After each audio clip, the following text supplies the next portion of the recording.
창세기 41장. 그로부터 만 2년이 지나서 바로가 꿈을 꾸었다. 그가 나일 강가에 서 있는데 잘생기고 살이 찐 암소 7마리가 강에서 올라와서 갈밭에서 풀을 뜯는다. 그들을 이어서 흉측하고 야윈 다른 암소 7마리가 강에서 올라와서 먼저 올라온 소들과 함께 강가에 선다. 그 흉측하고 야윈 암소들이 잘생기고 살이 찐 암소들을 잡아먹는다. 바로는 잠에서 깨어났다. 그가 다시 잠들어서 또 꿈을 꾸었다. 이삭 7개가 보인다. 토실토실하고 잘 여문 이삭 7개가 나오는데 그것들은 모두 한 줄기에서 나와서 자란 것들이다. 그들을 이어서 또 다른 이삭 7개가 피어 나오는데 열풍이 불어서 야위고 마른 것들이다. 그 야윈 이삭이 토실토실하게 잘 여문 이삭 7개를 삼킨다. 바로가 깨어나 보니 꿈이다. 아침에 그는 마음이 뒤숭숭하여 사람을 보내어서 이집트의 마술사와 현인들을 모두 불러들이고 그가 꾼 꿈 이야기를 그들에게 하였다. 그러나 아무도 그에게 그 꿈을 해명하여 주는 사람이 없었다. 그때 술잔을 올리는 시종장이 바로에게 말하였다. 제가 꼭 했어야 할 일을 못한 것이 오늘에야 생각납니다. 임금께서 종들에게 노하셔서 저와 빵을 구워 올리는 시종장을 경호대장 집 감옥에 가두신 일이 있습니다. 저희들이 같은 날 밤에 각각 꿈을 꾸었는데 두 꿈의 내용이 너무나 달랐습니다. 그때 그곳에 경호대장의 종인 히브리 소년이 저희와 함께 있었습니다.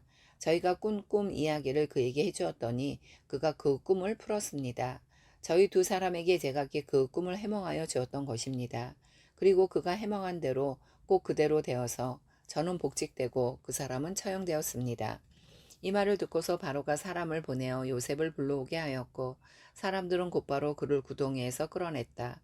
요셉이 수염을 깎고 옷을 갈아입고 바로 앞으로 나아가니 바로가 요셉에게 말하였다. 내가 꿈을 하나 꾸었는데 그것을 해몽할 수 있는 사람이 없다. 나는 내가 꿈 이야기를 들으면 잘 푼다고 들었다. 그래서 너를 불렀다. 요셉이 바로에게 대답하였다. 저에게는 그런 능력이 없습니다. 임금님께서 기뻐하실 대답은 하나님이 해주실 것입니다. 바로가 요셉에게 말하였다. 꿈에 내가 나일 강가에 서 있는데 살이 찌고 잘생긴 암소 7마리가 강에서 올라와서 갈밭에서 풀을 뜯었다. 그것들의 뒤를 이어서 약하고 아주 흉측하고 야윈 암소 7마리가 올라오는데 이집트 온 땅에서 내가 일찍이 본 일이 없는 흉측하기 짝이 없는 그런 암소들이었다. 그 야위고 흉측한 암소들은 먼저 올라온 기름진 암소 7마리를 잡아먹었다. 흉측한 암소들은 살이 찐 암소들을 잡아먹었는데도 여전히 굶은 암소처럼 흉측하였다. 그리고는 내가 깨어났다. 내가 또다시 꿈에 보니 한 줄기에서 자란 이삭 7개가 있는데 잘 여물고 실한 것들이었다. 그것들의 뒤를 이어서 다른 이삭 7개가 피어나오는데 열풍이 불어서 시들고 야위고 마른 것들이었다. 그 야윈 이삭이 잘 여문 7이삭을 삼켜버렸다. 내가 이 꿈 이야기를 마술사와 현인들에게 들려주었지만 아무도 나에게 그 꿈을 해몽해 주지 못하였다. 요셉이 바로에게 말하였다. 임금님께서 2번 꾸신 꿈의 내용은 다 같은 것입니다. 임금님께서 장차 하셔야 할 일을 하나님이 보여주신 것입니다. 그 좋은 암소 7마리는 7해를 말하고 잘 여문 이삭 7개도 7해를 말하는 것입니다. 두 꿈이 다 같은 내용입니다. 뒤따라 나온 야위고 흉측한 암소 7마리나 열풍에 말라버린 쓸모없는 이삭 7개도 역시 7해를 말합니다. 이것들은 흉년 7해를 말하는 것입니다. 이제 제가 임금님께 말씀드린 바와 같이 임금님께서 앞으로 하셔야 할 일을 하나님이 보여주신 것입니다. 앞으로 올 7해 동안에는 온 이집트 땅에 큰 풍년이 들 것입니다. 그런데 곧 이어서 7해 동안 흉년이 들 것입니다. 그렇게 되면 이집트 땅에 언제 풍년이 있었더냐는 듯이 지나간 일을 다 잊어버리게 될 것입니다. 그리고 기근이 이 땅을 황폐하게 할 것입니다. 풍년이 든 다음에 오는 흉년은 너무나도 심하여서 이집트 땅에서는 아무도 그 전에 풍년이 든 일을 기억하지 못할 것입니다. 임금님께서 같은 꿈을 2번이나 거듭 꾸신 것은 하나님이 이 일을 하시기로 이미 결정하시고 그 일을 꼭 그대로 하시겠다는 것을 말씀해 주시는 것입니다. 이제 임금님께서는 명철하고 슬기로운 사람을 책임자로 세우셔서 이집트 땅을 다스리게 하시는 것이 좋을 듯합니다.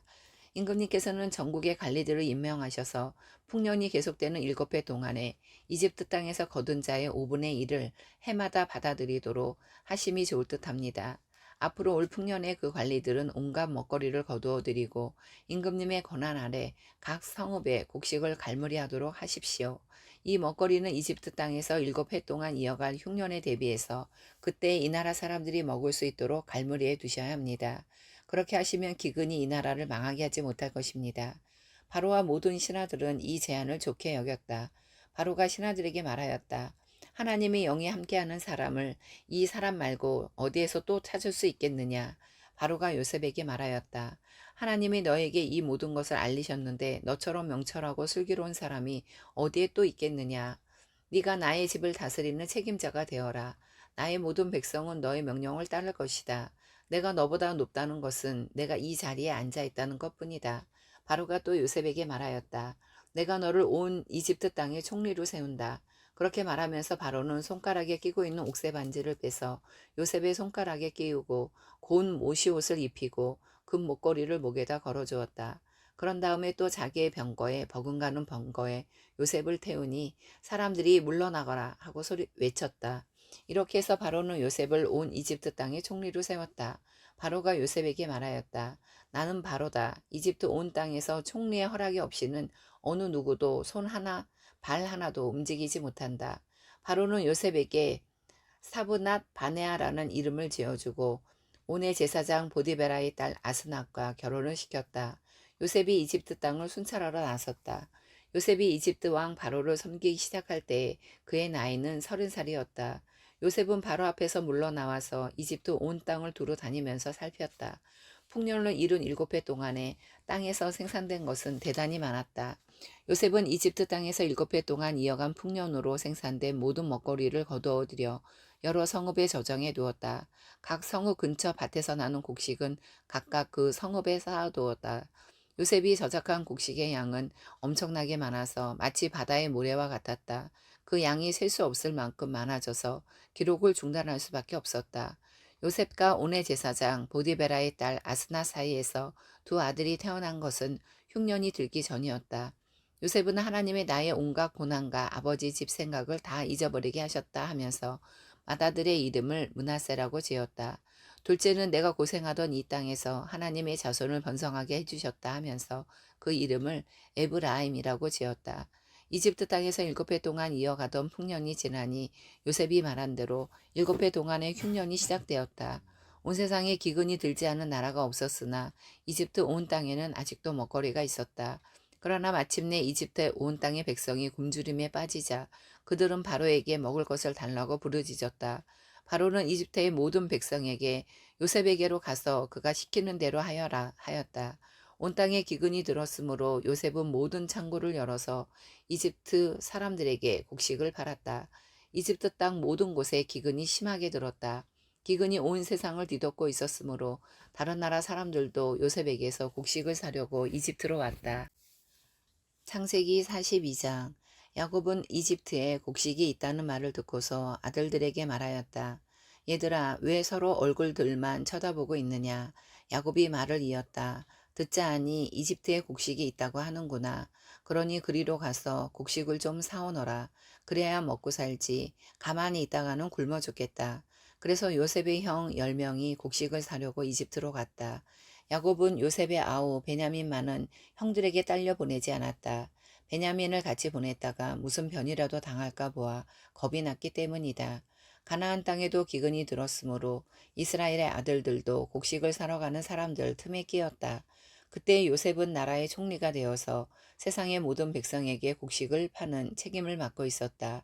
요셉의 형들은 거기에 이르러서 얼굴을 땅에 대고 엎드려 요셉에게 절을 하였다. 요셉은 그들을 보자마자 곧바로 그들이 형들임을 알았다. 그러나 짐짓 모르는 체하고 그들에게 엄하게 물었다. 당신들은 어디에서 왔소? 그들이 대답하였다. 먹거리를 사려고 가나안 땅에서 왔습니다. 요셉은 형들을 알아보았으나 형들은 요셉을 알아보지 못하였다. 그때 요셉은 형들을 두고 꾼 꿈을 기억하고 그들에게 말하였다. 당신들은 첩자들이요. 이 나라의 허술한 곳이 어디인지를 엿보러 온 것이 틀림없소. 그들이 대답하였다. 아닙니다. 총리 어른, 소인들은 그저 먹거리를 사러 왔을 뿐입니다. 우리는 한 아버지의 자식들입니다. 소인들은 순진한 백성이며 첩자가 아닙니다. 그가 말하였다. 아니요, 당신들은 이 나라의 허술한 곳이 어디인지를 엿보러 왔소. 그들이 대답하였다. 소인들은 형제들입니다. 모두 12입니다. 가나안 땅에 사는 한 아버지의 아들들입니다. 막내는 소인들의 아버지와 함께 있고 또 하나는 이렇습니다. 요셉이 그들에게 말하였다. 내 말이 틀림없소. 당신들은 첩자들이요. 그러나 당신들이 진실을 증명할 길은 있소. 바로께서 살아계심을 두고 맹세하오. 당신들이 막내 아우를 이리로 데려오지 않으면 당신들은 여기에서 한 발자국도 벗어나지 못하오. 당신들 가운데서 한 사람을 보내어 당신들 집에 남아있는 아우를 이리로 데려오게 하고 나머지는 감옥에 가두어 두겠소. 나는 이렇게 하여 당신들이 한 말이 사실인지를 시험해 보겠소. 바로께서 살아계심을 두고 맹세하오. 당신들이 그렇게 하지 못하면 당신들은 첩자라는 누명을 벗지 못할 것이요. 요셉은 그들을 감옥에 사흘 동안 가두어 두었다. 사흘 만에 요셉이 그들에게 말하였다. 나는 하나님을 두려워하오. 당신들은 이렇게 하시오. 그래야 살 수 있어. 당신들이 정직한 사람이면 당신들 형제 가운데서 한 사람만 여기에 갇혀 있고 나머지는 나가서 곡식을 가지고 돌아가서 집안 식구들이 허기를 면하도록 하시오. 그러나 당신들은 반드시 막내 아우를 나에게로 데리고 와야 하오. 그래야만 당신들의 말이 사실이라는 것을 증명할 수 있을 것이며 당신들이 죽음을 면할 것이요. 그들은 그렇게 하기로 하였다. 그들이 서로 말하였다. 그렇다. 아우의 일로 벌을 받는 것이 분명하다. 아우가 우리에게 살려달라고 애원할 때 그가 그렇게 괴로워하는 것을 보면서도 우리가 아우의 애원을 들어주지 않은 것 때문에 우리가 이제 이런 괴로움을 당하는구나. 루벤이 그들에게 대답하였다. 그러기에 내가 그 아이에게 못할 짓을 하는 죄를 짓지 말자고 하지 않더냐. 그런데도 너희는 나의 말을 들은 채도 하지 않았다. 이제 우리가 그 아이의 피값을 치르게 되었다. 그들은 요셉이 통역을 세우고 말하였으므로 자기들끼리 하는 말을 요셉이 알아듣는 줄은 전혀 알지 못하였다. 듣다 못한 요셉은 그들 앞에서 잠시 물러가서 울었다.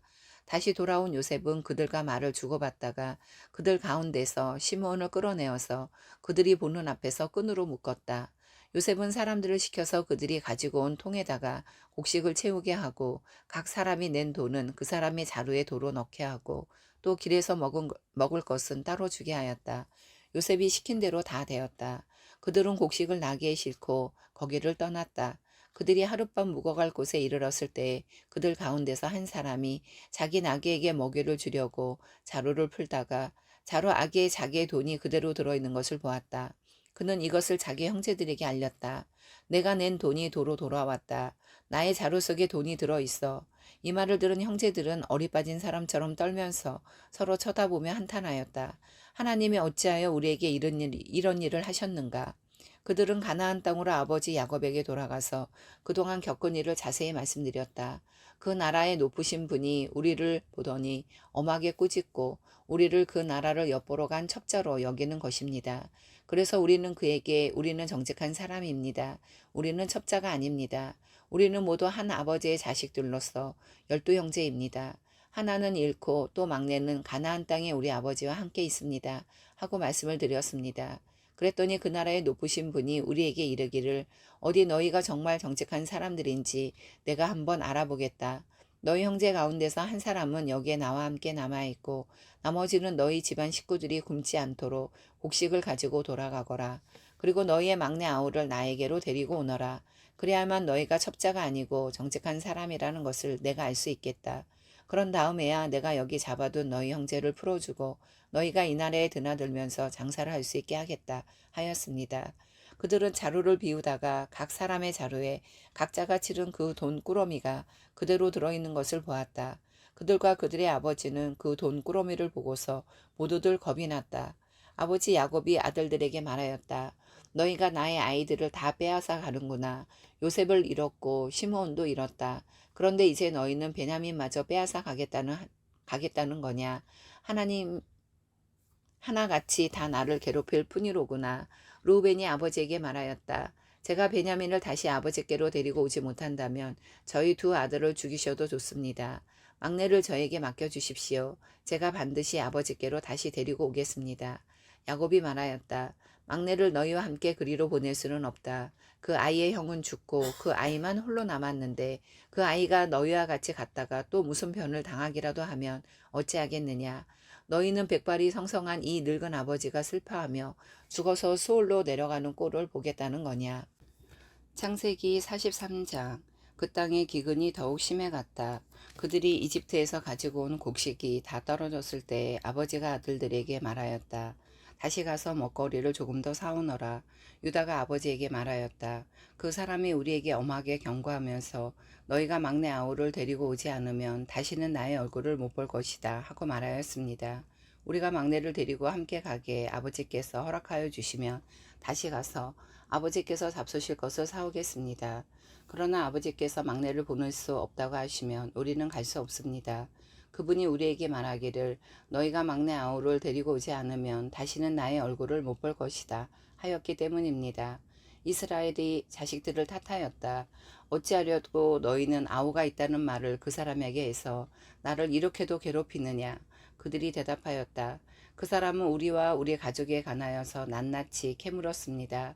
너희 아버지가 살아계시냐 하고 묻기도 하고 또 다른 형제가 더 있느냐 하고 묻기도 하였습니다.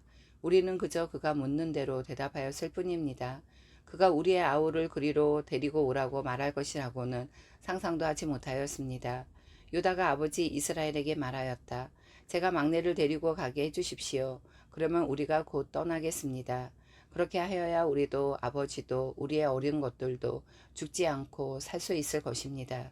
제가 그 아이의 안전을 책임지겠습니다. 아버지께서는 그 아이에 대해서는 저에게 책임을 물어주십시오.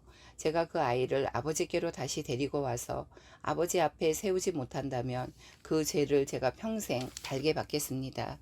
우리가 이렇게 머뭇거리고 있지 않았으면 벌써 2번도 더 다녀왔을 것입니다. 아버지 이스라엘이 아들들에게 말하였다. 꼭 그렇게 해야만 한다면 이렇게 하도록 하여라.